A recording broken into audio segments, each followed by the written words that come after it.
My name's Des. I'm the Redlands Jobs Committee chairperson. So nice to meet you all, and thank you. This is exciting, particularly for Kate and I, and people like Grace who are on our committee. Was an idea we had, and Kate's going to talk to you more about the Redlands Jobs Committee and who we are. So my role is a volunteer role, but this is my second term of chairing the committee, and we're state government funded, as Kate will tell you about. But an idea we had in just trying a webinar series once a month, and the old build it and they will come philosophy. So webinar one, Kate and I thought, what have we done? But it worked well. Webinar two, we built some more, and then exciting to see the numbers here. So thank you so much for your support. We like this opportunity. You know, you're in your lounge room or at your office, but today's going to be definitely great for you. As you said, webinar number 3, unlocking that hidden talent. Local workforce pipelines, youth and mature workers. You know, we're state government funded, like I said, and job outcomes is our brief. So we're really looking forward to the networking today, and already you can see there's some great sharing. So I'm going to hand you over to Kate, who's our Redlands Jobs Committee project manager and the driver behind pulling all this together and getting you all here. So thanks, Kate. Over to you. Thanks, Des. Good morning, everyone, and thank you, as Des said, thanks for being here, and thank you to all our presenters that we'll be hearing from throughout the morning. I'll introduce each presenter as we get to their segment, and hope we have a fantastic morning. It's a very casual, engaging session. So at any point, if you've got questions, put your hand up, put your mic on loudspeaker, ask or hang on to those questions till the end, and we will have a question time. So jot them down, get ready to ask anyone who's presenting today. And additionally, it's not just about presenters sharing, it's about everyone sharing. So if you have a piece of knowledge, something that you'd like to suggest, feel free to add that all through the question time. And it's about building, as Des said, those connections. And we often know what we know, but we don't know what other sectors or parts of the ecosystem are either doing or can offer. So this is all about, effectively, our webinar series is about a learning journey, supporting the businesses in our region to understand workforce needs, wants, connection points, and ways to effectively build a strong workforce that supports our Redlands businesses and therefore also supports our Redlands people.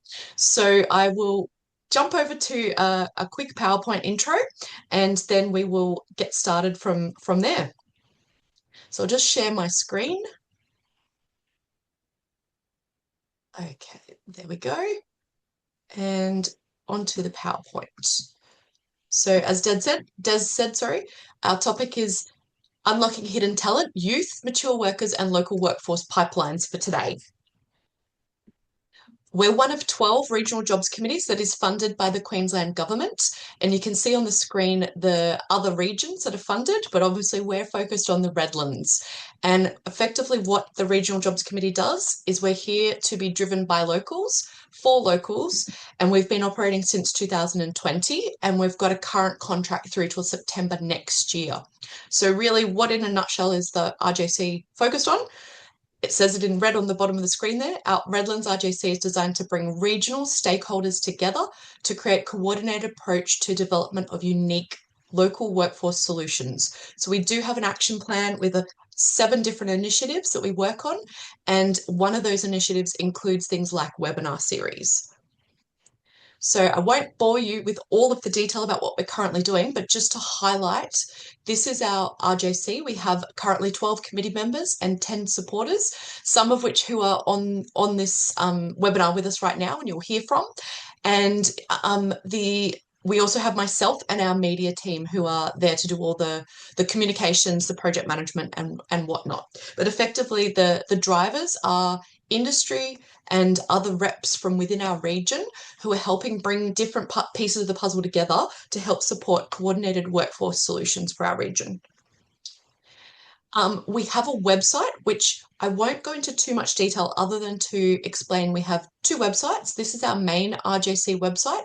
And after this, I will send you through some notes and it will include direct links to our website. But effectively, our website is a great place for anyone who wants to look for resources. So it's divided into our audience type. Our main audiences are job seekers, businesses, and educators. And educators includes schools and other training providers. And if you click into the audience type on the website, it then has a whole heap of resources, including videos, tip sheets, how-to guides, link to our webinars, all sorts of information that we've been developing that's there as tools and resources to help support those three audience types. So just to highlight, if you haven't been using it, it's a great place to go. Before we get into today's topic, just to showcase this is, as Des said, our third webinar. Our first two webinars are live on our website and you can click into them and watch those. So if you want more information about our RJC, what we do, and particularly focus on recruiting in a tight labour market, which has a detailed presentation from Des, who is a HR specialist and consultant, and it also has a recruitment focus, what's currently working in the way of recruitment and retention by an expert presenter in that webinar. I'd click into webinar 1. And if you want to learn more about how to use our second website, which is the Redlands Regional Jobs Hub, which is an online dedicated page. I'll explain more. You can click into this webinar too, and it gives you a live demonstration of how to set up an employer account, how to list a job, and how to use the advanced features, which includes how to press one button and match talent from our region to your current job advert. And it effectively uses AI behind the scenes to scan all of the CVs. We have about 500 registered job seekers on it right now, and it will match the talent to your job advert and give you a shortlist to go into. Now, you need to select a button once you've created an employer account, select a button that says, I'd like to be granted access to search the local talent, or what's called AirCVs. So click that button. We screen to check you are from the Redlands and you are an employer before we give you access, and then you can access all of that talent and CVs and effectively use AI to match people in our region to your current job listing. And you can shortlist them and you can put them in what I like to call a bit of a shopping cart, ready to contact immediately or as jobs come available that you think you'd like to connect with them and let them know about your current offering. So that's a quick summary of our first two webinars. And this is the Jobs Hub. So again, I'll send out the links straight after this webinar, but effectively those are the two websites we currently have running and how each one is different. Resources on the main page and job listings and AI matching for employers, job seekers on our Jobs Hub. And that's just another overview, the key features of what you can do on the Jobs Hub. So as mentioned, you can search ACVs and match talent. You can create a pool, which is a shopping cart, and effectively it's there to help find hidden local talent and transferable skills. So out of that 500 people we currently have there, there's a good chance you'll find someone who is of interest, and it's growing as we speak, particularly in that youth. And we want to really encourage more of the mature age workforce, but also the other target market we're attracting right now to set up their own AirCV, which is effectively an online resume in the platform. The other target market we're trying to really get on the platform is people who are currently living in the Redlands, but they're traveling outside of the Redlands for work, and they're often highly skilled, might be commuting to the city for work, and they want to reduce the commute and come back into Redlands businesses, but they're not actively searching for jobs and applying for jobs. This is a way for them to effectively list themselves and be contacted by employers. So it's reverse engineering and helping those employers in our region to find suitable talent that they can attract into their businesses. So that's effectively my summary. I'll hand over now. So apologies, I'll just stop sharing my screen. And I'll hand over to our next presenter for today to get into the nitty-gritty of the topic that we've got on hand. So I will now introduce Jodie Preston, who is the Deputy Principal at Victoria Point State High School. She's also the chair of the Redlands Workforce Training Network, which works across all 16 high schools in our region. It's been operating for over 10 years, and she's a driving force between connections, and particularly those youth pathways and schools into community and basically into the business environment. And the other person I'd like to introduce for co-hosting this next segment is Grace Tobin. Grace is a Pathways Coordinator, Career Advisor at the Y School at Victoria Point. She's also on our RJC as a committee member. And thirdly, she wears another hat.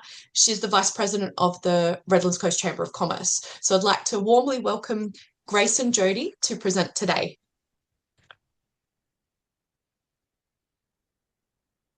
Sorry, I should have probably muted my microphone before I started the presentation, but thank you, everyone. Is Jody unmuted? Hey, Jody. I think I'm here. Can you hear me? Yes, I can hear you. I'm actually on a mountain on camp, so I've had some very patchy Wi-Fi, so I apologise. If you, I'll let you start, Grace, because I've got a lot of background noise as well. Perfect. No, that's absolutely fine. Thank you, Jody, for joining in. And thank you, everyone, for coming on today. I would love to share a little bit of information about maybe how you could get your hands onto some of the untapped workforce around young people within the region. Maybe they're in school, maybe they're just leaving school, maybe they're temporarily studying at TAFE and looking for some flexible or part-time work.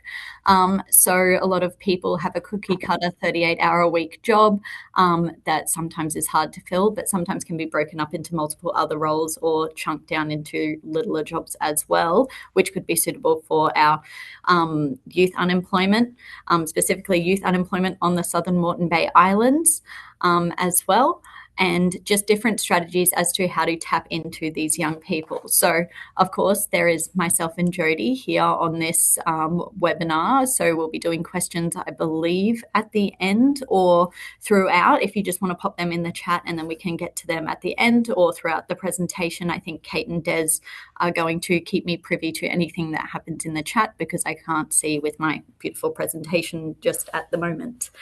Overall, thank you, Kate. Within the Redlands, we have quite strong employment rates, but one of the areas that we can definitely look to improve on and tap into is our youth unemployment, especially down this southern end of the Redlands.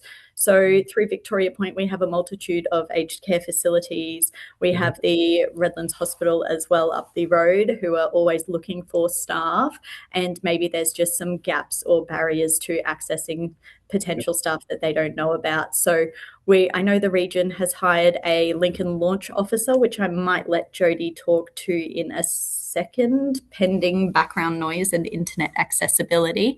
And they help young graduates, once they've finished school or as they're finishing school, obtain different pathways into employment. So Jody's going to introduce our new Lincoln launch officer in a little minute, or do you want to do that now? Totally up to you.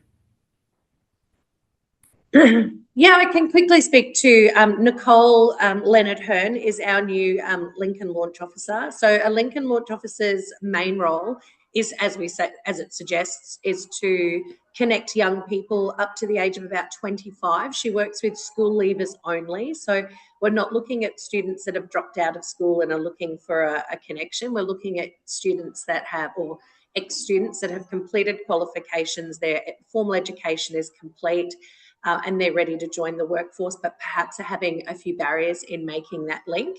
And sometimes that can be things such as not knowing how to access particular opportunities, barriers such as learners permits, barriers such as a white card or a particular qualification, forklift license, those kinds of things.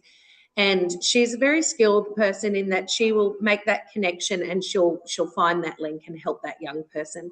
She's only been employed with us for approximately 1 month and has already made 8 transitions into the workforce. That's happened through formalised sort of work. She's had 35 or so with that quick conversation where the student was able to sort of get a little bit of information and then self-manage. So to know that 43 students or young people under the age of 25 have made either employment or traineeship connections just through that little bit of advice tells me that, generally speaking, young people don't know how to always make that connection, and sometimes the employers are not really tapping into the kids. So she's almost that conduit between the two groups, and it's been a really great initiative. Our hope is that she's working with approximately 10 to 12 schools across private, independent and state, really getting to learn the cohorts, the Year 12 cohorts, so that as soon as they finish, they've got a post-school destination. I'm more than happy after this webinar to send links to her email address or to any opportunities that employers have. She has a database full of people looking actively for work in different areas. So she's a really great person for helping that kid that might just need a step up and a little bit of a guiding hand. Did you need any more on her role?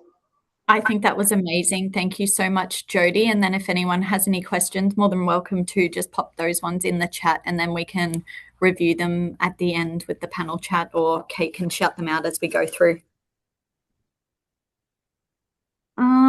Perfect. Okay, so we've talked about young people when they've left school. How do we tap into the young people when they are still in school? So some of the programs that are highly valuable, and I've seen really great success with some of my young people, is gaining work experience. So work experience could look like, for employers, bringing in a young person maybe for one day and showing them a day in the life of a assistant in nursing, or of a food and beverage service provider within an aged care facility, something like that. And it gives them those hands-on skills and experience and exposure to that industry and day in the life of the industry, so they feel confident in their choice moving forward and gaining meaningful and sustainable employment.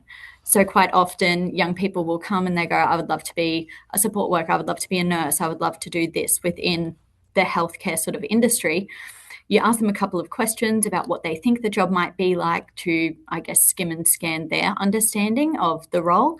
And then if their understanding of the role correlates, the next stage for me would always be moving into work experience, getting them out there, getting them trying, getting their hands sort of in on the action and giving it a go.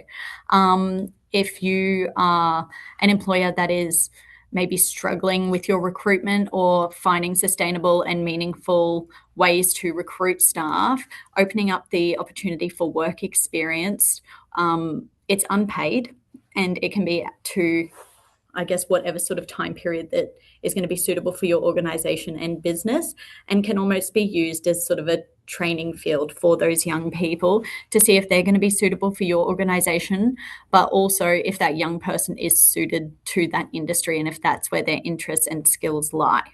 So that would be a really, really good first step, I guess, before moving into a school-based apprenticeship or traineeship, if that is something that you consider for your business and are looking to bring on that person, maybe just part-time instead of a full-time employee, because 38 hours a week can be quite a large commitment for some smaller organizations.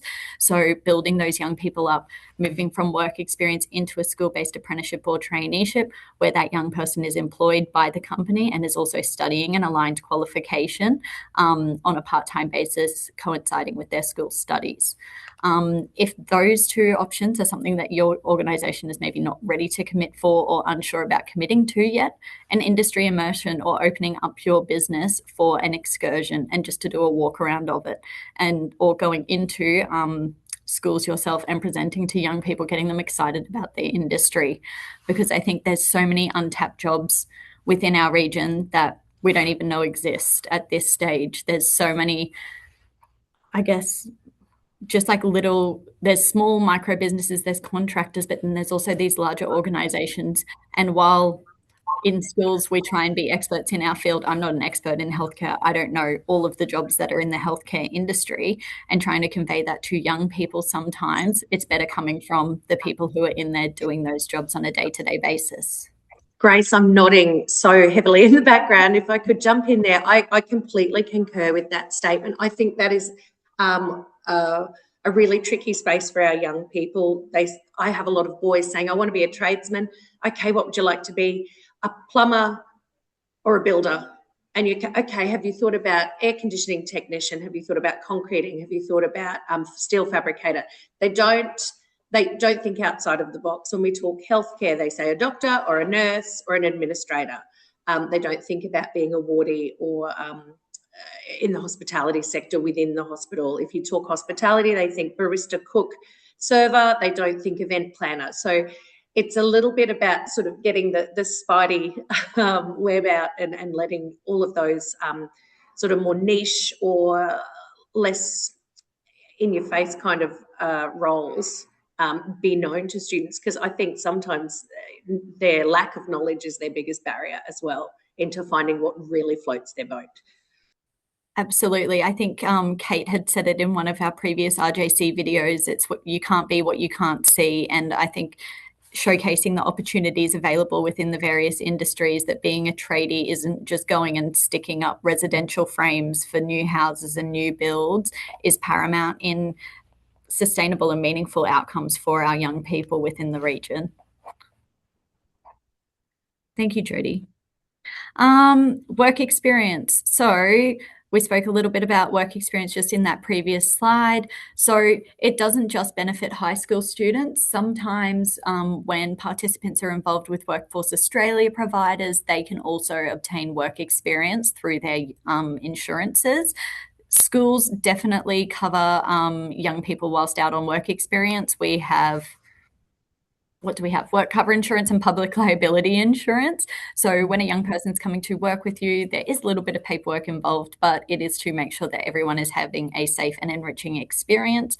And that person within the school, whether it be me, whether it be someone from Jodie's team at Victoria Point or any of the other schools across the Redlands, the industry liaison officer, pathways lead, employment officer, industry consultant should be reaching out to you as the employer or person facilitating this work experience opportunity and talking about any of the risks or any of the worries that could be involved. And it should be a structured program that involves observing and assisting people in the workplace, shadowing professionals, cadetships or internships, participating in structured vocational placements. So that's at your Cert 3 diploma, Cert 3, Cert 4 and diploma levels, more so in the healthcare sector, as well as undertaking some volunteer work. So I know that ARC, aged care services, offer volunteer work in the space of storytelling and music classes and those sort of things. So tapping into those little opportunities as well could be a great experience for enhancing your skills and knowledge within the area. Benefits of offering work experience. It doesn't just benefit that young person that you're helping out. You are creating yourself a pipeline for sustainable and meaningful employment. You're basically getting a free trial of an employee and offering them an enriching experience as well. So it's a win-win for everyone within the situation. Work experience, I think, in my experiences with it, I've had really positive experiences in young people coming away and honestly going, hey, look, that's really not what I thought it was going to be. Thank you so much for the opportunity, but I think I'm going to pivot and try something else. Or coming back to it and going, this is something I really want to do. How do I ask this employer for an apprenticeship or traineeship? And watching them build up their confidence in that sort of area as well. Work experience is a win-win for everyone. So if you want more information on work experience as well, I know within our Regional Jobs Committee resources for both employers and students, we have a couple of resources in there that Kate may be able to attach to the end of slide communications. Will do. Legend, thank you. And then sorry. I was going to throw in that from a school perspective, we certainly don't send any of our students out into a work experience opportunity if we think that there's going to be some kind of challenge or difficulty for that student. So we really, because obviously we're wanting to sell our school as well and make positive impressions upon our potential employers and potential partnerships. So, we do vet our students, and the industry liaison or whatever the locally named person that manages that program within each school, they do the heavy lifting for you. So please don't be, anyone who's interested in pursuing that, don't be turned off by the fact that there is paperwork or that it might take a meeting here or there, because the potential benefits really outweigh that little bit of heavy lifting at the start. Absolutely. Thank you, Jodie. You're amazing. Work experience is well worth the little bit of paperwork and meeting at the start. And then once you've got that ball rolling and embed that sort of program into your organization, if possible, it's really, really successful across the board. Another way that your business or organization could potentially link in with schools is the GISP programs, Gateway to Industry School programs. So they operate across a wide variety of industries. There's one in healthcare, there's automotive, there's construction, there's tourism and hospitality.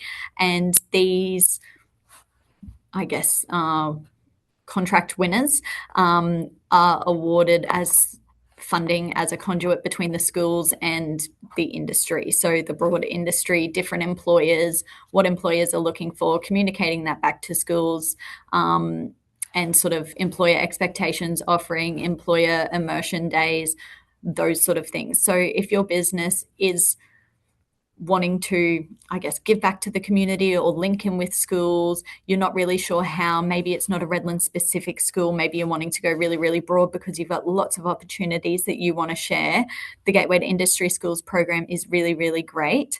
So previously, well, they've got one coming up, I believe it's in September, a private tour of the Mater Private Hospital for school students to showcase what's available within the region in the healthcare industry. So days like this are really important for our young people, because when else do you get the chance to tour a private hospital and see what's going on behind the scenes and get inspired about a future in healthcare? Most of the time you're going to a hospital for not the most positive reasons.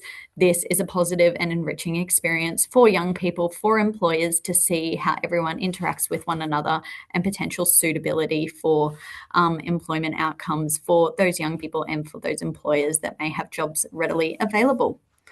Lincoln Launch Program. We got into that one a little bit quicker than I expected, but that is fine. Jodie, was there anything to add about the Lincoln Launch Program, or did anyone have questions about the Lincoln Launch Program?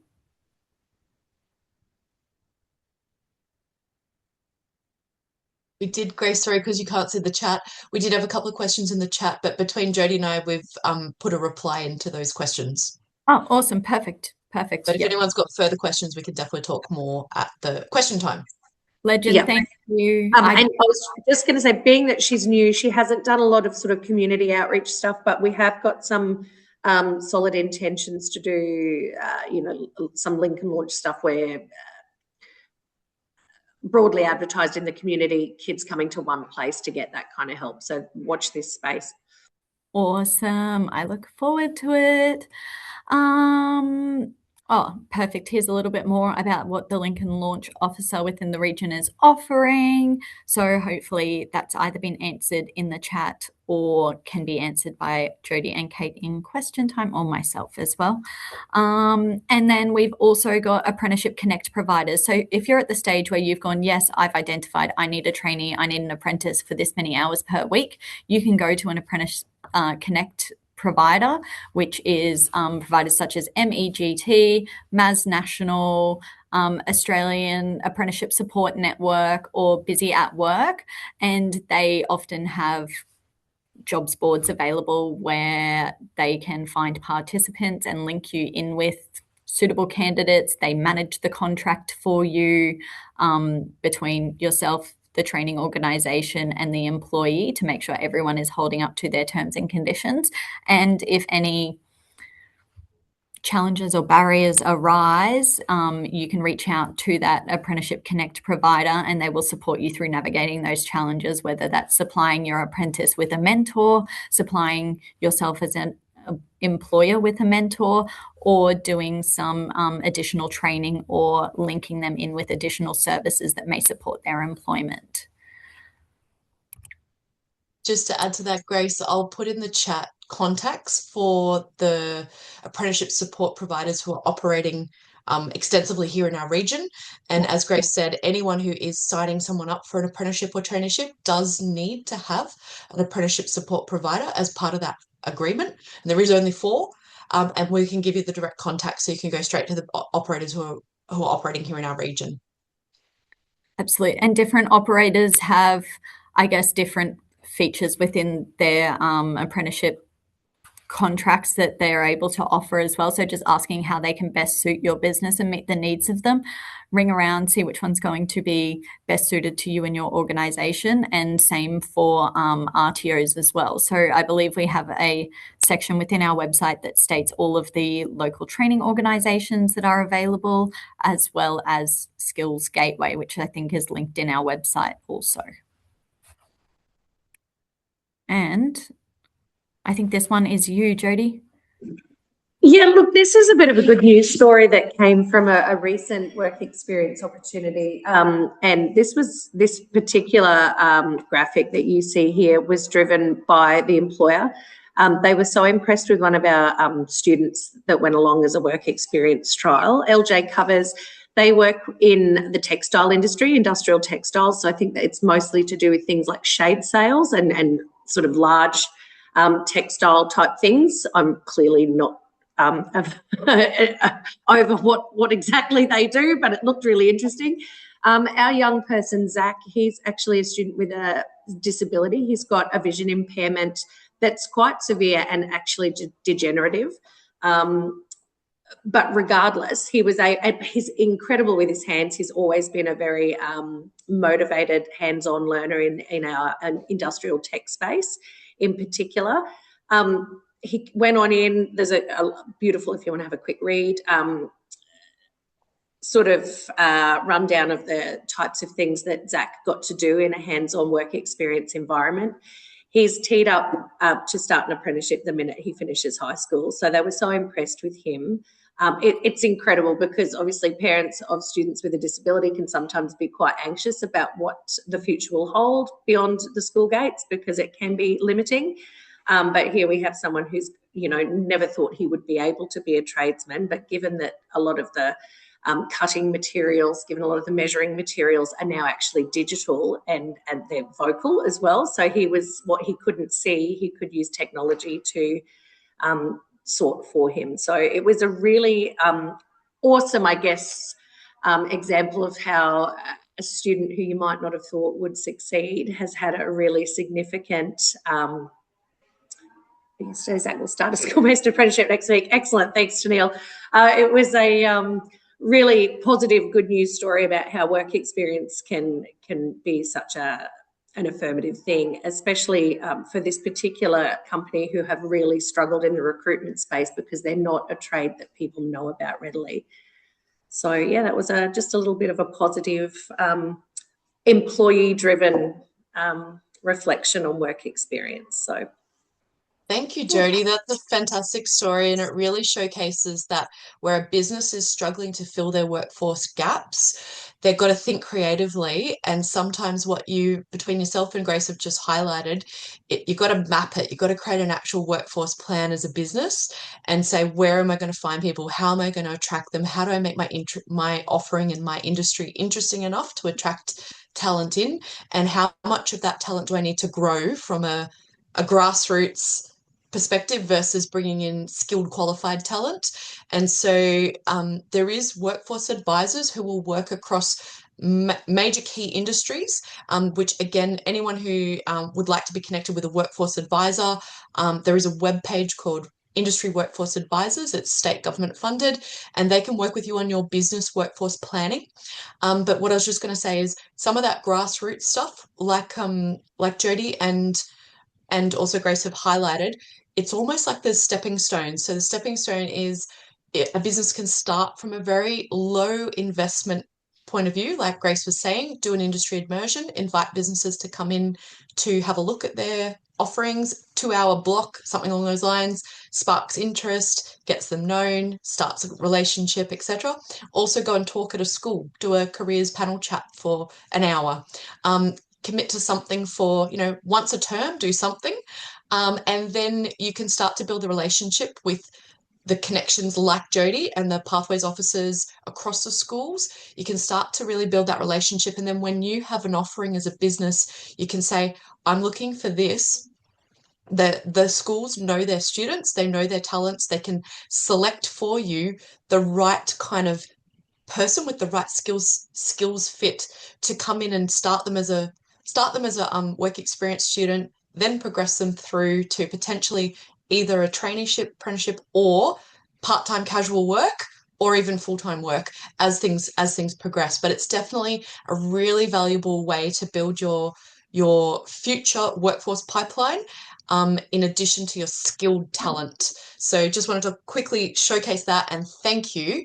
And just in interests of time, we might move to the next section unless there's any last. I always have something else. I was about to I want to, if I can throw out a little bit of data, just for the sake of giving some of our employees a bit of an idea about where our students are starting from.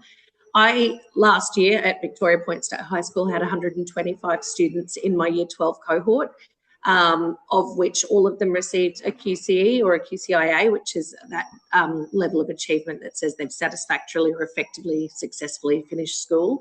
Of those 125, 100 of those students were awarded at least one certificate, which is an Australian qualification, Australia-wide qualification. 20 of those were a Cert 1.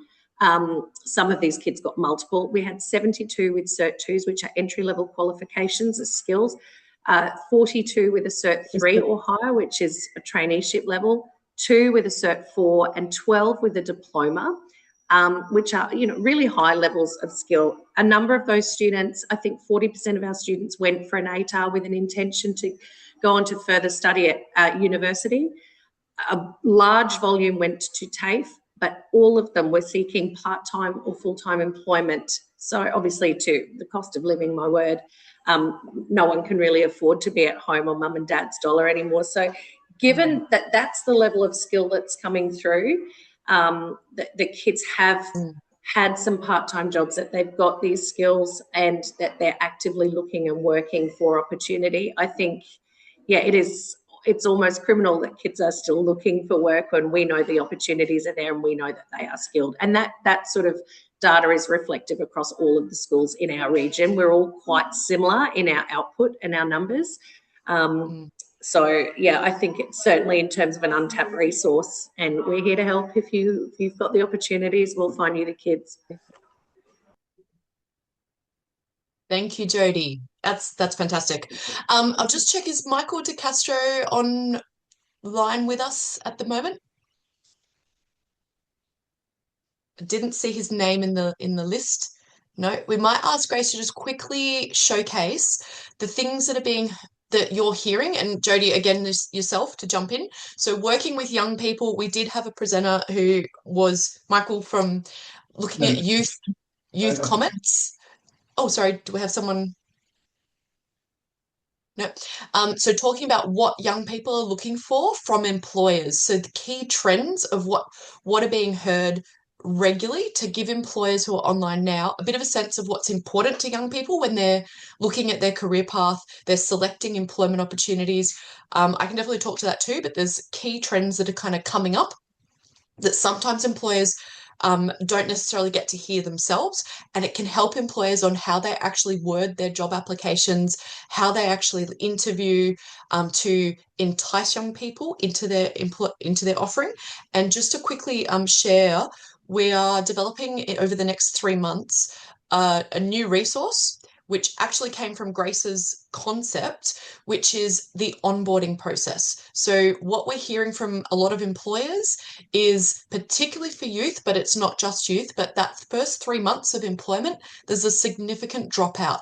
And it's often because the expectations or the onboarding are misaligned, or the communication styles are misaligned. So what we're going to be developing is an onboarding toolkit or guide that will help support businesses to effectively and successfully onboard and retain, particularly youth, but everyone who they bring into their business, through that first 90 days, which is the critical time frame for successful onboarding and retention outcomes. Thank you. So Grace and Jodie, anything you're hearing, key trends of youth, what they're looking for, and what could help entice youth into the roles that are being advertised by businesses? Absolutely. I think one of the common trends that I've been seeing across young people is gone are the days of people just looking for a job that pays well. They want to feel positive at work. They want to feel supported, appreciated, and like they are empowered to do the right thing and that they're doing a good job.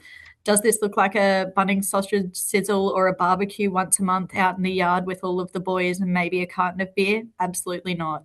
It is gone are the days of tokenistic sort of, oh yeah, good job, you're doing great. I think young people want succession plans. They want to know that they have a future within organizations and that they have opportunity to succeed and move up. They won't necessarily, like, if there's opportunity for them to grow, they're more enticed to stay. If there's no opportunity or incentive for them to grow within an organization, they're more likely to leave and seek out greener pastures elsewhere within other organizations and jump to maybe that slightly higher paying job, maybe that slightly lower paying job, but they'll have flexibility. They'll have open and honest communication with that employer. They will feel like they can come to them and go, hey, I'm really unwell today. I need a sick day, and not be have that sort of held over their head for whatever reason it is, and just human experience, I guess. Yeah, I agree with all of that wholeheartedly. I think we have a lot of young people that have just recently left the school environment where we've held their hand, we've wrapped around them, we've given them supports, we've given them lots of guidance, and suddenly they're in that grown-up environment again. And it's, I use the mantra, train them, don't blame them. That open communication, that clear expectation. Obviously, it's a generation of kids who want things now, and sometimes, that whole you've got to work for it. Sometimes that instantaneous gratification is something that they are seeking. And, the same thing with putting the phone down, or some of those cheeky habits that creep in. It's a case of sometimes just having that little bit of patience to nurture them through to settling into the role, as opposed to that quick turnover, because, little things might niggle an employer, much like, the employer might need a bit of a wake-up call sometimes. That kind of mentorship, I think, is really important with young people, because it's also, dare I say, post-COVID, lots of anxiety, lots of mental health sometimes. And I think that just that psychological safety is a thing within our workforce. Yeah, thank you. And I think, Des, this is an area that you've got a lot of expertise in, and particularly that part that Grace mentioned of young people want that, what does the future career path look like, versus thinking that they're going to become a manager in a week's time. I know that's something that, Des, you work a lot with.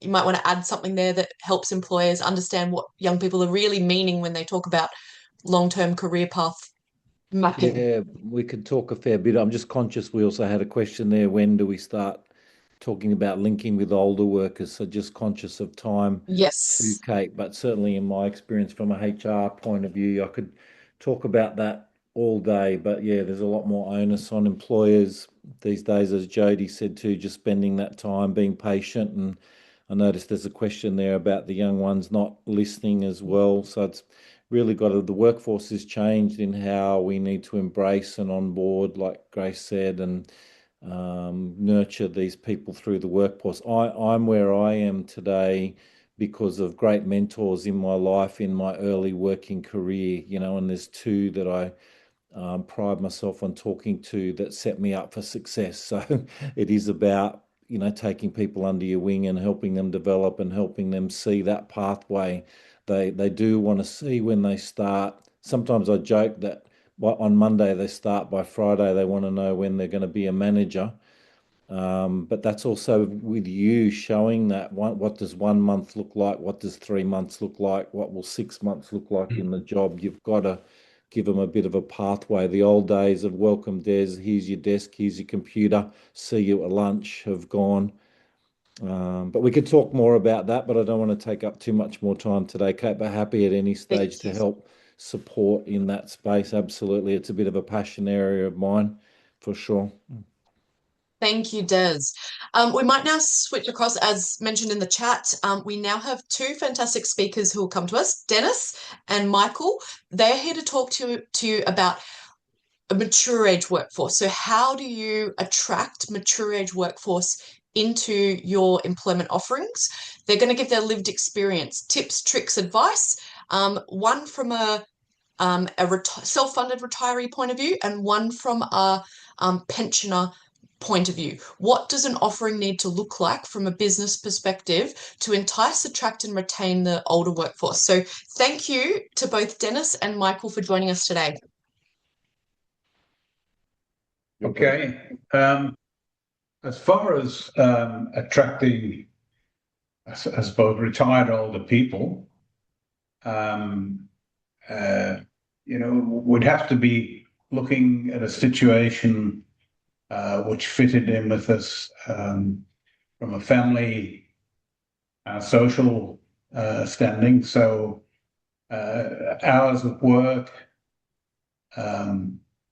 places of work, and the type of normal working conditions would be very important. I was a construction project manager, which obviously involved quite a lot of travel and that sort of thing. If I was looking to go back to that, I wouldn't be looking towards lots of travel unless it was to the right sort of places. And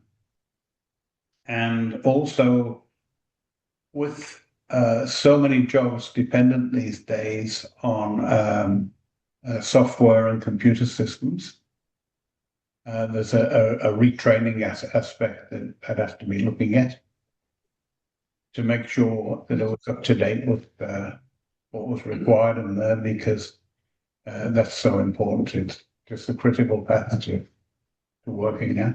Speak up a bit too, Dan, something. Can you all hear that? Yes, all good. Yeah, just give me some prompts about that. I haven't got the list in front of me. But no, that's okay. Okay, I'm doing my best. Yeah, no, it's things are changing so fast in the workspace that the retraining aspect would be very important, and sort of on the job training, but at the same time keeping pace with what's going on. Yeah, thank you. Just to quickly give a prompt there, we do have a large percentage of the Redlands population is in that category of what you'd call mature age workforce. One of the things is there's a lot of skills and a lot of talent in that mature age workforce, particularly in those who are retiring, and the ability for some of that knowledge, skills, expertise to be brought back into the businesses in the region is an area that I think would be really valuable to our business community, but making sure that what's being offered by the business community actually works for that, what I'd call semi-retired age demographic. That's the key part that I think is really hard for businesses to know. How do they word it? How do they put something together, a package, an employment offering or package that's enticing enough, that works, meets what you said, the family commitments, their lifestyle commitments. Any tips and tricks and suggestions? And obviously there's pensioner impacts and self-funded retiree, separate, different considerations. So any of that advice would be really, really beneficial. Yes, I think that all leads to the employers willing to have flexible work times and the opportunity to sort of fashion the work hours to suit your commitments. Good point, yeah. Because we've all got grandchildren and family around us who need our help now and again. So I think most of the companies I've had dealings with over the last few years tend to do that sort of thing, and they appreciate. You can't be there sort of on a 40 hours a week sort of job after you're retired. Yeah. Okay. Thank you. Yeah. Any other suggestions and tips? I think if you need whatever support you needed to have to control IT outlays. Certainly, the idea of working from home with a computer and all that is excellent. And if an employer offered that sort of 50-50 work from home, that'd be fine. Yeah. Great. Okay. And I might just quickly jump on Daryl, if you're still online. Daryl's been part of our committee over the last few years. And Daryl works in a range of capacities, but particularly around education services delivery. And I was just going to ask Daryl if you could share some particular connections that employers could be making if they are looking to entice someone who is mature aged into their business. What organizations can they connect with? There's plenty of opportunities out there to with organisations. It's more so, for example, we were talking before the webinar started about the Redlands, Star Community Services volunteering Redlands. There's opportunities there because a lot of seniors are looking to still want to be busy. Okay, they're not necessarily looking for an income anymore. They're looking for something to keep them busy, keep the mind active, and how they can still contribute to the workforce that's coming through. You'll find there's a lot of expertise out there in management. They know about team building. Okay, they've got experience in team building. They're all about empowering. And aligning goals. Okay, in the presentations we've seen so far, that's a critical part. It's about especially for the young people coming through. The older people who are out there wanting to contribute can help with that goal alignment. Okay, understanding, helping the young people coming through understand that their goals and the organization's goals have to align. Okay, and if they get that alignment happening, then you've got a team that will stay. You've got a team that you can help them grow because they can see where the organization's heading and how they can contribute to that growth. I've just been through that with the amalgamation of the Cleveland Bowls Club with Carina Leagues, which is the second largest community and sports club in Queensland. And all of our casual staff have stayed because Carina came in with their vision for the future and sat down and talked to all the staff about how they can contribute and what Carina will do to help them contribute. So far as training, for example, the new general manager there at our club was absolutely amazing in giving people that information of empowerment. Okay, he wasn't relinquishing control. He made very clear he was still in control, but the communication channels were there. See, the mature age workforce that's available, okay, know about that. We know how to handle those situations, how to have those difficult conversations, and how to help everybody accept the fact that there are plenty of opportunities out there. So one of the sessions the Redlands Job Committee did last year, we looked at health in particular, and the presenter there said there are hundreds of opportunities. Once you get in there, you decide where you're going to start, but where you're going to end changes. And anybody who's a mature age worker is well aware of that. You've had my career, I've had to reinvent myself a lot of times in over 40 years in the corporate world. I've had to reinvent myself a number of times just to continue to grow from my own. Yeah, thank you. So that's brilliant. Thank you, Daryl.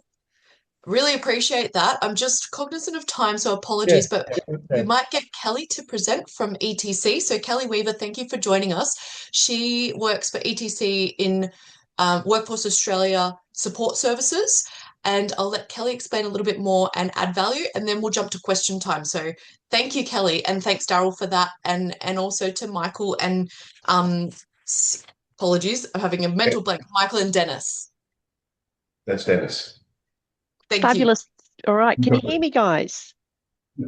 Yeah, great. Thank you. Thanks for having me. I'm Kelly. I'm one of the regional recruitment managers for ETC.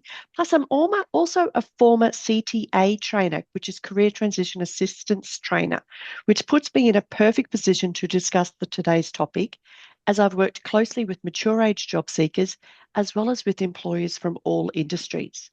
But one of the key messages I'd like to leave everyone with is that the mature age workforce represents one of the largest untapped talent pools available to employers in Redlands as well as employers, across Queensland.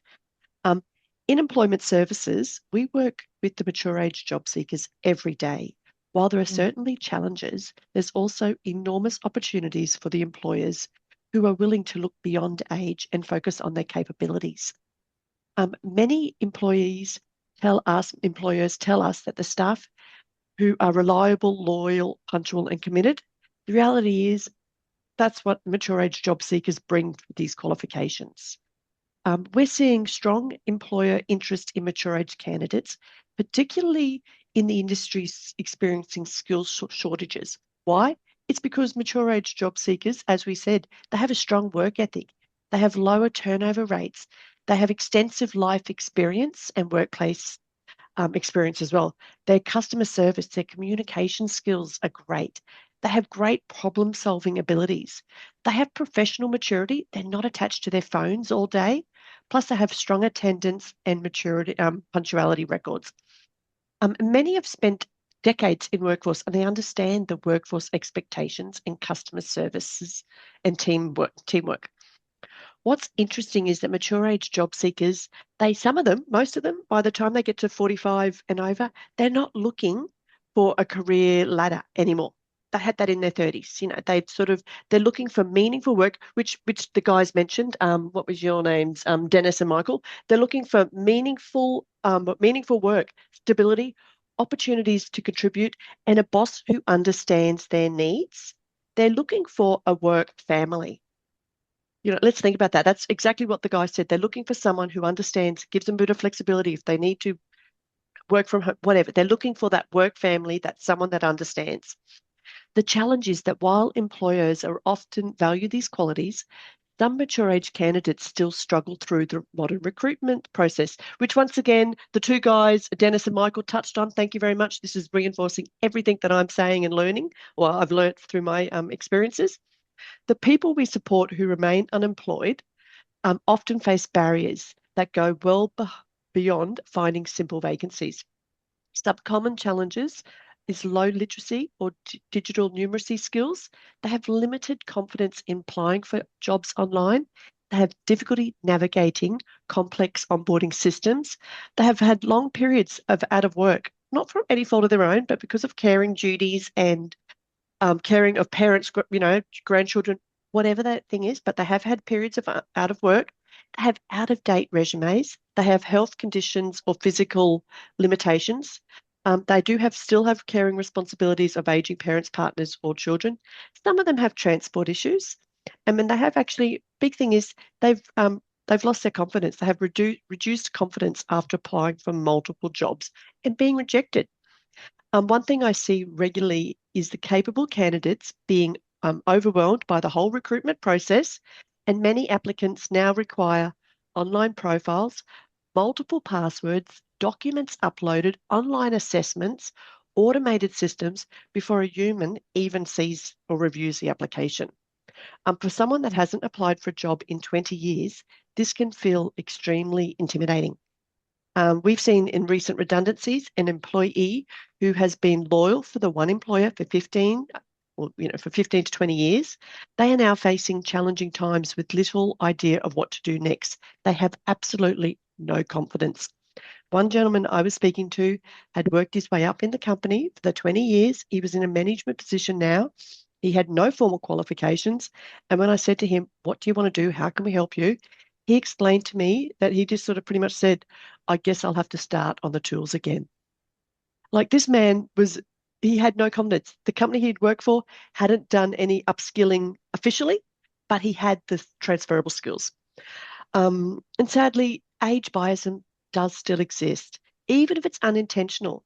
Some common assumptions are they won't stay long, they're resistant to change, they're not good with technology, they struggle to learn new systems, they'll cost us more. In reality, we've seen mature age workers excel when given the opportunity. I've seen candidates in their 50s and 60s successfully transition into completely new industries. I've also seen employers overlook candidates because their resume didn't present well, only to discover later that they were the exact fit. Sometimes you're rejecting them on their resume rather than assessing the person. This is one of the biggest issues we're seeing. And once again, the guys in front of me, thank you, Michael. You guys mentioned it. It's one of the biggest issues we're seeing. Many mature age job seekers are capable workers, but don't understand how the recruitment system works. In today's application, we have the application tracking system. We have online screening questions. We have AI-assisted recruiting tools. We have resume keyword matching. We have digital onboarding. We have many candidates don't even know that these exist. An example, we've assisted a mature age job seeker who basically was keen to work for a company. Hang on, no, I'll go to the other example. We had a mature age job seeker who still included photos on their resumes because they didn't know they were supposed to. We've had other resumes people have given to us. That's the resume they've been sending out to employers that have had every job they've had since they've left school. These resumes are 10 pages long, like sort of everything, still church choir even, that they did at high school. They're not doing anything wrong. They just simply haven't been taught how recruitment works today. Without support, these candidates can be filtered out before an employer even sees their application. And that's where the employers are missing out on truly great staff. My team did a resume with a job seeker recently. They were really keen to work for this particular company. And we said, show us the resume you've been submitting. And basically we've gone, all right, these are the problems. Let us help you fix it. So we resent it to the exact same employer, and no surprise to us, they actually got an interview.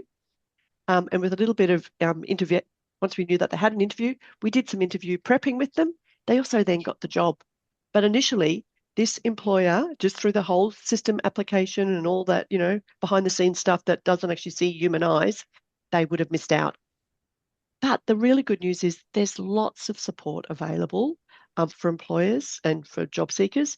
The Workforce Australia providers, like ETC, we offer free services to both job seekers on income support and to employers. For the job seekers, support may include resume update, interview coaching, digital literacy skills, digital literacy upskilling, job search support, industry connection, training opportunities, and upskilling. We can supply PPE. There's a whole heap of ways that we can support them in getting them prepared for the next step. For employers, support can be candidate sourcing, screening and shortlisting, recruitment assistance, wage subsidies where eligible, post-placement support to both you and to the job seeker, retention assistance. The goal is to reduce recruitment risk and help employees access candidates that they may not have otherwise found. A few simple things employers can do. Review your recruitment process. Ask yourself, am I making this easy for people to apply? Offer walkthroughs, recruitment open days. Keep it simple. Focus on the capability, not the age. Look at skills, attributes, and experience rather than assumptions. Consider transferable skills. Mature age workers can successfully transition between industries. They may just need a little time, and it's not to learn the skill, it's to actually build their confidence. That's what they need. The skill, they can pick things up quickly. They just need it to pick up their confidence. They need time to build their confidence. Reduce any barriers. Not every role needs multiple interview rounds. Lengthy online assessments or complicated application process. Have the informal conversations. Offer flexible working conditions, hours. Understand that they're looking for the work family. I know Kate mentioned that you've got the website, Redlands Job Hub. But don't forget, I think that you guys are missing out. The employers are missing out on a totally big untapped market here by partnering with Workforce Australia providers. We get job seekers from Centrelink. We're all a free service, not just ETC, but all Workforce Australia providers. We are a free service to employers. We get paid by the government. Sadly, when we say that we're dealing with job seekers that have been on Centrelink payments, the perception is that they're, quote, dole bludgers. No, these people are not. These people are getting support. They're getting assistance. We're here to help. Yes, I think that's something that if you're needing staff, please consider Workforce Australia providers to help. Because we, and I mean Workforce Australia providers, can identify suitable talent. We can help prepare them for employment, and we can provide ongoing support for placements. As employers continue to face shortages, mature age job seekers represent an opportunity that is hidden in plain sight. These are people with experience, resilience, loyalty, and genuine desire to contribute. Don't overlook the few barriers. If we can help remove some of those barriers, and if we can upskill them, we can do anything. As a workforce provider, we will challenge a few assumptions and make recruitment process more accessible. We can connect employers with highly valuable workforce that's ready to work. The mature age workforce isn't a workforce of the past. It's a workforce opportunity for the future. And that is all. And as I said, you guys mentioned it. Kate mentioned about the jobs. The two guys prior mentioned about everything they did. It's ticking all the boxes. Thank you, Kelly. That was fantastic. Really brought together all the conversations, and thank you. That's fantastic. Really appreciate it. I think we might now just jump straight to questions and get conversation happening, sharing ideas, collaboration opportunities, and I will follow through in the chat with links to key things, including Workforce Australia providers in our region. Any questions for Kelly? Any questions for Kelly straight up, since she's just done that talk? That would be good. Any clarification? I don't think I've heard the word dole bludger for a long time. Well, I didn't quote. It wasn't my wording. Yeah. It is the perceived. Yeah. And I have had employers, but yep. It is a perception, and it's not true. Yep. So any questions for Kelly first up? I think that was great what she shared. I'll hand over to you guys. Feel free to unmute your microphones and jump in, people. Don't feel you need to put. Yes, I have a question. Is it coming through? Can you hear me? Yes, it is. Okay. So I've already organised to talk to Des later, but you might be the right person as well, Kelly. I have a complicated situation and I don't always know how to articulate to attract the right person. I've got a 10-hour job that I can offer somebody that will be split into 3 times a week, and I don't care when they work. I'll work at 2 a.m. if they need to. Now, so are you the person that I should come to, or is Des the person I should come to talk about how I will articulate my needs? You go, Kelly. Feel free, because you're in it every day. Yeah, fabulous. Once you get your local workforce provider, you can just verbally diarrhea, vomit, whatever you're needing. We deal with employers all the time that we will then translate. So you can pretty much say, just give us dot points. I need this, this, and this. It is our job. We have internal job boards. So it is our job to basically get the resumes. We've got a pool of candidates. You could tell us, I'm wanting this, that, and the other. You can be politically correct. You can be unpolitically correct. The conversations you have with your recruitment advisor will stay between the two of you. What do you mean by my workplace provider? Workplace provider in your local region. What region are you in, Lynn? Where are you based at? Thornlands. At Capalaba, you have COAC, Busy at Work. They'd be your local workforce provider. So you'd also have the Salvation Army Employment Plus. That's at Capalaba. And you also have Workways Australia. You have 3 that I've written down, workforce providers in your local region. You can ring up them and pop into their office and ask to speak to one of their recruitment team. And you can have a simple chat with them. That's just 3. There would be more. I'm sure that Kate could share you the list of what other ones are in your local region. Yes. And basically, you can just pop into an office and ask to speak to a recruitment advisor in the area, and you can tell them exactly what you're needing. Just simple dot points, whatever. You can just be whatever you're needing. Then we can, in our own personal company job boards, we will create the vacancy, and the recruitment team will then scan our internal customers to see who we have suitable. Okay. So what is your company called? We're ETC. But what is that? What does that mean? ETC, that's the name of our company. We're employment training company. Okay. But we're not, I don't do this particular role in your area.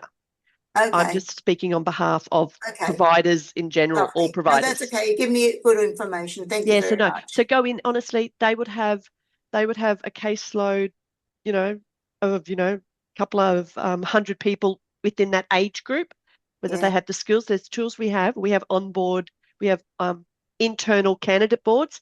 Kate sort of said that you guys have got their job boards as well as their candidate board for your Redlands. What was your official name? Redlands. Yes. Redlands Coast Job board. Yeah. And just to add to that, Lynn, feel free to send me through your current effectively job listings or what the position description, and we can review it and potentially look at some suggestions. You guys are not hearing me. I'm asking somebody to help me create a friggin' job description because it's, a bit complex. So that's what I want. I just want to sit down with somebody and say, well, look, this is what I do. How would you describe it? I don't know how to describe it. We can do that. Part of the recruitment team, when you get to one of these workforce providers, that is exactly what we do. We can do the full job description for you and everything. We can make it sound schmick. We can do all that for you. As I'm sure that Kate and her team, if you just sort of go, hey, this is what I want, dot points. Because we can do that for you. I'm not of this generation. Exactly. And I have language that doesn't fit. I'm a communication therapy. I know exactly what I do wrong. But, it's time for me to put that out there and say to somebody else, well, you put the words to it so that we get it right. Because I can't afford to waste time by getting it wrong, if you know what I mean. Exactly. And they're your best options, Lynn. I'm a HR specialist, not so much in the recruitment side of things these days. So the people like what Kelly's advising and Kate will be your ones. And what they're saying is whatever you say is in a safe space in terms of what you want, and then they'll craft it to make sure it's legislation correct and the language is right. That's other people's jobs to do that for you. You can just go blah, Kelly said. But Kelly's not in my area, so I can't talk to Kelly. So did you say co-as-it? What was the first one you said, Kelly? Kate will give you those lists. Kate will contact you and give you a list of the website. Yes. There's a whole heap. So Kate will send that. So don't stress about that, Lynn. We've got you covered. Thanks. Thank you, Des. You're welcome. Anyone else got some comments? We've got a few, I know, on board that thank you for joining us and listening in today.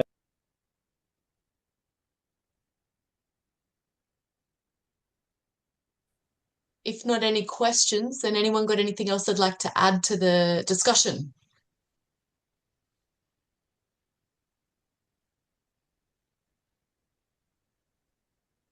I'd just like to say something. I'd like to say congratulations for everyone for turning up. This is a big thing. There is support out there. If you're willing to put yourself out there and learn as much as you can and take it where it's given. Like that's a big step, is basically first thing is to turn up and to be open-minded. So, as you said, we've got two different pools here. We've got the youth and then we've also got the mature age. So there's plenty of different ways out there. I think something I'll throw in as well, if anybody is or knows of groups that are looking for entry-level workforce, by all means email myself or Grace, because given that we play in the same sandpit as all of the schools across the area through the regional Redlands Workplace and Training Network, we can certainly find students from and young people from every suburb across the Redlands. So that kind of helps with the barriers of driving and transport and those kinds of things that young people experience. So we can certainly pass those on to the right people if anyone's got any that they would like to share. And there's a few good networkers on here. I just, know Alice joins us when she can. Lewis, I see Yeah. Lewis's face just at everything. I just have a question that maybe we can do a bit of brainstorm with, is that how we can understand the desire for people to stay in the workforce and their fulfillment so that they can take from their work. I think that's probably something that empowers people and to maintain people in the workforce. How can we best see what people are really looking for? Not so much for the job, but for their career progression, if that makes sense.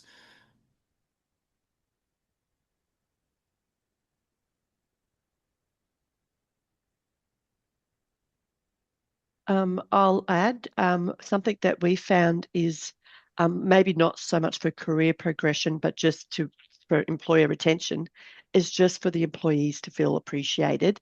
And that could be, as they said, it's not a barbecue and sausages and slab of beer. It's just, we had one company recently that offered fuel vouchers. Just, that tough time, they sort of went, hey, we appreciate what you're doing. We know things are tough. Here's a thank you gift. And just a token, just, let us pay for your petrol this week. Here's, $40 towards petrol. So it's those sort of things that you go, oh my goodness, they actually, care, and especially if it was made as a thing, but that's more of a general retention, not as the career progression. If you're talking about career progression, it would be to have a program in place of sending someone that's wanting to go up in a leadership management role, sending them, investing time and money into them with courses and programs. I think that's a that's valuable point. But I think my question was more in that in their own fulfillment, because yes, you can progress through the ladder in your organization, but are you being fulfilled and with the work you do, and how can we understand more the intrinsic values that our staff members have and the reasons for them to be in the workplace? Have you asked? Yeah, I think my biggest thing, Lewis, would be to ask, and have those, be courageous to have those conversations. Oh, sorry. Yeah, have those conversations, and even if you have to get an external company in to go, hey, we'd love to hear your thoughts on, and just sort of put some time out and say, this is to help build your culture, to help build, your fulfillment. Yeah.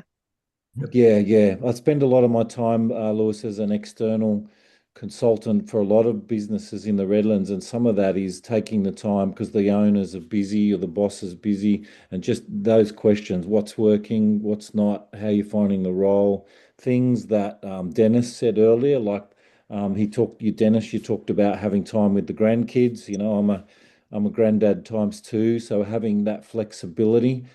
And then someone hit it on the head earlier. I still hear in businesses where employees get sick, calling in sick.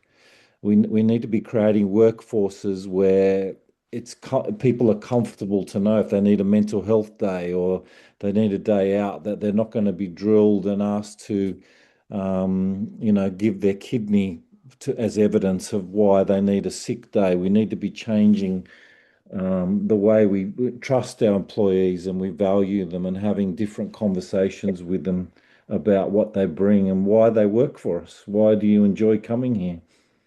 Yeah, I'll add in there with a different hat. So I'm also in HR and recruitment for our school, and we're quite a large school, which just shy of 1,200 students. So we've got 170 employees at Victoria Point State High School.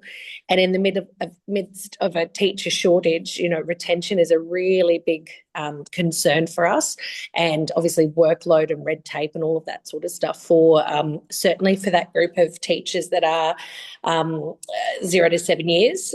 We find that there's a big dropout from burnout and things like that. So I think that establishing a really positive work culture. Now, that can mean that's a very fluffy, airy-fairy term, but I think, you know, one of my biggest challenges within the recruitment space is to try to have a really clear vision and mission of what we are as a school, what we mean, what we're trying to achieve, what we want our students to have, where we're headed, what we want in our 5-year strategic direction, and very, very closely align in my recruitment process the same values from my employees. So I make sure that culture is one of the forefront kind of questions when I'm talking to potential staff about what is it that you are looking for within your career, because we're a school that really believes in these things for our students.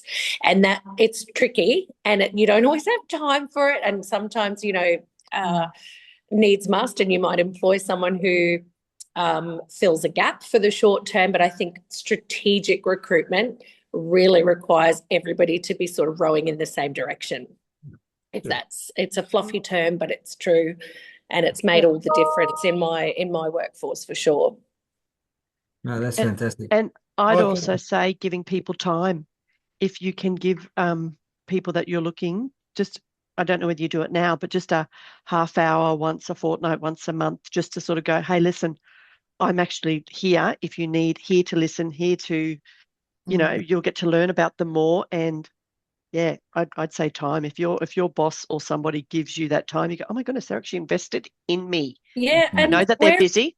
Where appropriate, even some, we had some surveys to staff about what do you think our priorities are as a school, and so staff led that conversation. And while as my boss does have to make the critical decisions, certainly having that information from our employees, given that we're so large a place, certainly gave a lot of insight. It might be a bit trickier in a small business, but definitely open and honest conversation about, you know, what's working and what's not. It can be tricky to hear as a boss, certainly, but I think critical feedback, as long as it's delivered well and with respect, is valid.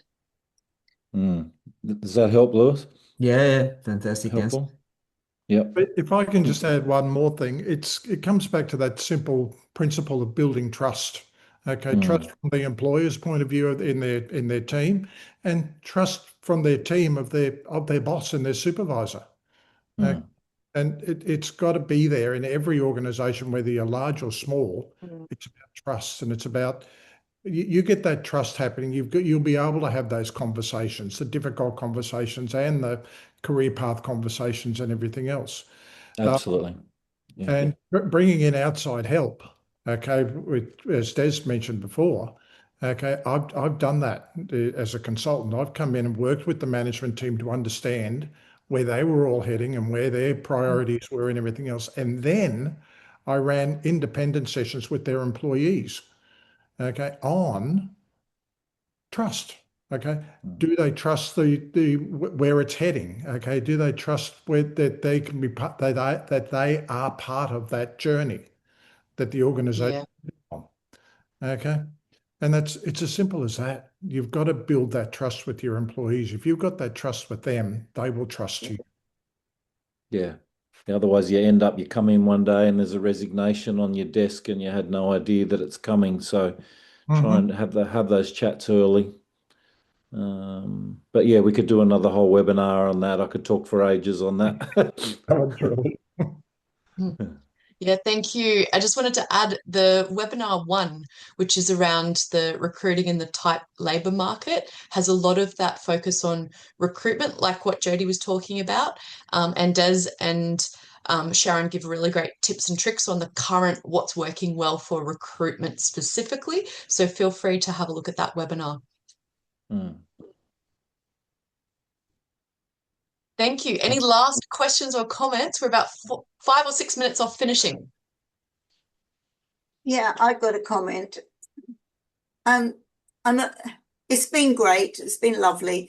I'm a little disappointed because I had some sort of idea that I might be able to come out of this with some really solid ideas of who I might employ.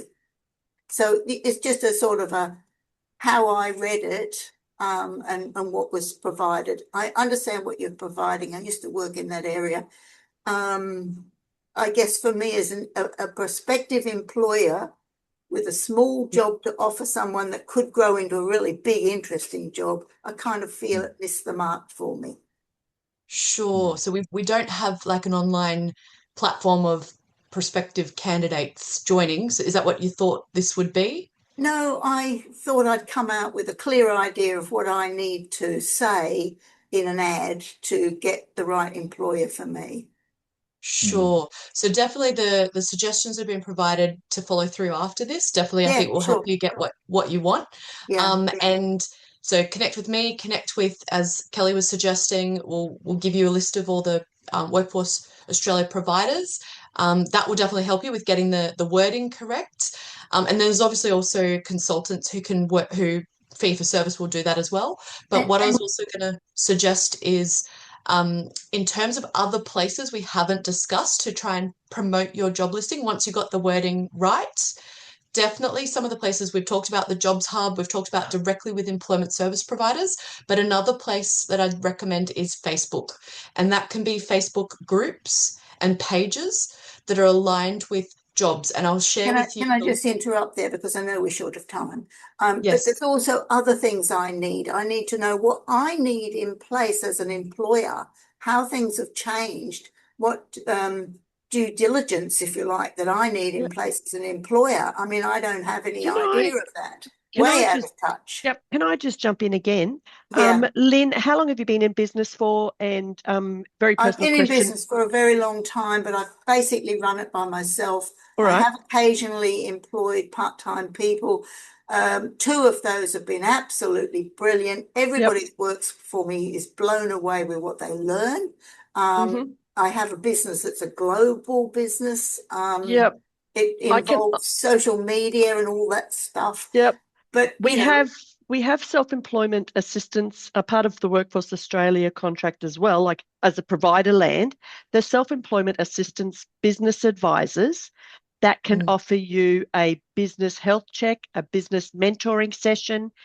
There are some criteria. I was very disappointed with my last mentoring session. Thank you very much. The lady did it while she was driving in traffic, and I was. I put complaints with the in. provider? That was through the Redlands Coast program, and I just was so disgusted with it. I don't want to go providers. This is with providers as well. Self-employment assistance. This is with providers as well. Self-employment assistance providers. In your region, ETC does have one at Mount Gravatt as well as Beenleigh, which I believe you would be under their catchment. So I can let Kate know their details, or Kate, if you need, you can include that. So they can offer free business advice or business health checks for people that's maybe where I need to start before I'm employed. It is for businesses that are perceived to be startup businesses or businesses that are struggling in some way, shape or form, but that would be possibly, depending on your personal circumstances, another avenue for you to look out for. That was all. Just thought I'd throw that in. Thank you very much. It's been no worries. Just a bit. I think Cien's put some details up there on the chat for you as well. If you could see her phone number and her email for some support. Right. Lovely. Yep. All right. Well, conscious of everyone's time, it is nearly 11:30. Thank you. As you can see, there's a lot to cover, and apologies if we haven't hit the mark, but we try to make sure each webinar that we put out, what we think might, from hearing from industry, is how we develop these webinars and what we're trying to put together. So if we can do things differently, please provide us the feedback. But thank you all. Thank you to our presenters today. We appreciate your time. Looking at Michael and Dennis, they're very comfortable there, so we'll let you got the best seat in the house by the looks of it. But thanks everyone for your time, and thanks Kate also for putting everything together.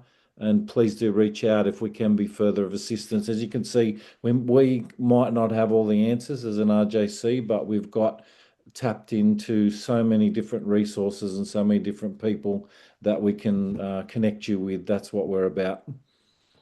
Yeah. sorry, Kate, any final words from you?